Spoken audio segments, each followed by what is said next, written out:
കോളേജിൽ വണ്ടി കൊണ്ട് നിർത്തുന്നത് സാധാരണ ഈ ഷെഡിലാണ്. എൻ്റെ കുട്ടികൾക്ക് 360 ഡിഗ്രി തല തിരിക്കാൻ കഴിയാത്തത് കൊണ്ട് അവർ കണ്ണാടി ഈ തരത്തിൽ തിരിക്കും. 3-4 പേർ സൈഡ് സ്റ്റാൻഡിലിരിക്കുന്ന വണ്ടിയിൽ കയറിയിരുന്ന് സ്നേഹപ്രകടനം. വണ്ടി ഓഫീസിൻ്റെ സൈഡിലേക്ക് മാറ്റി നിർത്താൻ തുടങ്ങി.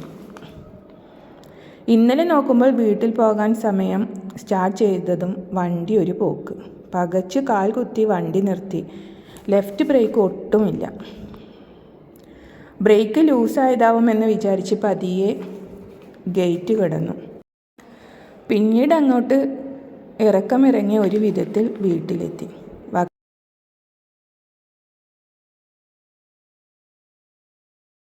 വർക്ക്ഷോപ്പിൽ കൊണ്ടുപോയി നോക്കുമ്പോൾ ബ്രേക്സിൻ്റെ നട്ട്സ് മുഴുവൻ ഊരിയെടുത്തിരിക്കുന്നു. ഒരു ടൂൾ ഉപയോഗിക്കാതെ അത് അഴിക്കാൻ കഴിയില്ലെന്ന് അവിടുത്തെ ചേട്ടൻ പറഞ്ഞു.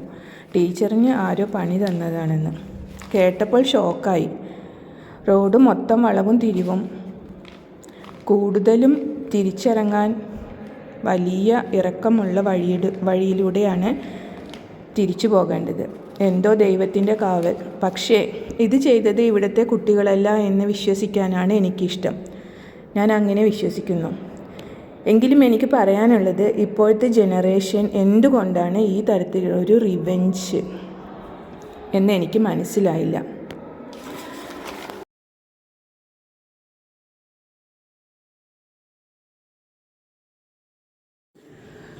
കോളേജിലെ കുട്ടികൾക്ക് മേ ബി ടീച്ചേഴ്സിനോട് ദേഷ്യം തോന്നാം. ബട്ട് അതൊരു ബ്രേക്ക് മുഴുവൻ അഴിച്ചെടുത്ത് അപായപ്പെടുത്താൻ മാത്രം മനസ്സിൽ ദേഷ്യം സൂക്ഷിക്കുന്ന ഒരവസ്ഥയിലേക്ക് പുതുതലമുറ വളർന്നു വരുന്നു. ഒരാളെ മാത്രമാണ് ലക്ഷ്യമിടുന്നതെങ്കിൽ ആ വണ്ടി ചെന്നിടിക്കുന്നത് വേറെ ഒരാളെയോ വേറെ ഒരു വാഹനത്തെയോ ആയിരിക്കും. അതുകൊണ്ടുണ്ടാകുന്ന അനന്തരഫലങ്ങൾ ചിന്തിക്കാതെയാണ് അത് ചെയ്യുന്നത്. എന്നെ അറിയുന്ന എൻ്റെ കുട്ടികൾ അതൊരിക്കലും ചെയ്യില്ല. ബട്ട് പുതിയ കുട്ടികൾക്ക് ഈ തരത്തിലാണ് മറ്റുള്ളവരോട് ദേഷ്യം തീർക്കുന്നതെങ്കിൽ നിങ്ങൾ ഇമോഷണൽ ഫ്രീഡം ടെക്നിക്ക് എന്ന കോഴ്സ് നിർബന്ധമായും ചെയ്തിരിക്കണം. കാരണം നമ്മുടെ ഇമോഷൻസ് നമ്മുടെ തോട്ട്സിൽ നിന്നും വരുന്നതാണ്. നിങ്ങൾ ചിന്തിച്ചു കൂട്ടുന്നത് ഓപ്പോസിറ്റുള്ള വ്യക്തി അറിയുന്നത് പോലുമില്ല.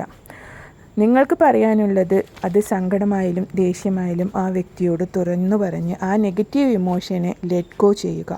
അത് കൊണ്ട് നടക്കുന്നത് കൊണ്ട് നിങ്ങളുടെ ഹെൽത്ത്, വെൽത്ത്, സമാധാനം എന്നിവ നഷ്ടപ്പെടും.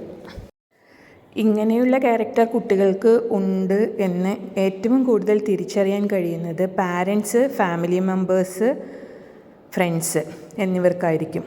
അത് കണ്ടെത്തി അവർക്ക് വേണ്ട ഗൈഡൻസ് കൊടുക്കുക.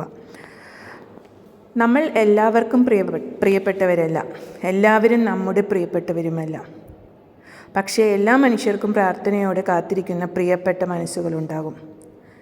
എല്ലാവരെയും ജീവിക്കാൻ അനുവദിക്കുക. എല്ലാവരോടും എല്ലാത്തിനോടും അനശ്വരമായ ഒരു ബന്ധമുണ്ടെന്ന് വിശ്വസിക്കുക. ഇങ്ങനെയുള്ള തോട്ട്സും ആക്ഷൻസും ഇനി നിങ്ങളുടെ ജീവിതത്തിൽ ഉണ്ടാകാതിരിക്കട്ടെ എന്ന് പ്രാർത്ഥിക്കുന്നു.